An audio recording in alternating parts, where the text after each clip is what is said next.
যোগা চিত্তবৃত্তি নিরোধা পতঞ্জলকৃত যোগসূত্রের অন্যতম একটি সূত্র।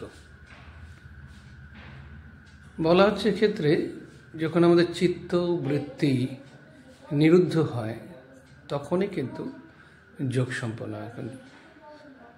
এখন চিত্ত সম্বন্ধে যদি একটু ছোট্ট করে বলা যায়, চিত্ত হচ্ছে সেই চেতনা, বিস্তৃত চেতনা, যেখানে সমস্ত মানুষজনেরা যা যা চিন্তা করছে, তাদের স্মৃতিতে যা আছে, তাদের তথাকথিত ইন্টেলেক্ট বলতে আমরা যা বুঝি, আমাদের বুদ্ধিবৃত্তি যতটা কল্পনা করতে পারে, এবং তার সাথে সাথে এই যে 600-700 কোটি মানুষের যে সবার চেতনা একসাথে জুড়লে সমস্ত গাছপালা, প্রাণী, কুল, ইভেন যেসব অনুপরমাণু আছে তার মধ্যে যে চেতনা আছে, সব মিশ্রিত যে এই তাকেই বলা যেতে পারে চিত্ত।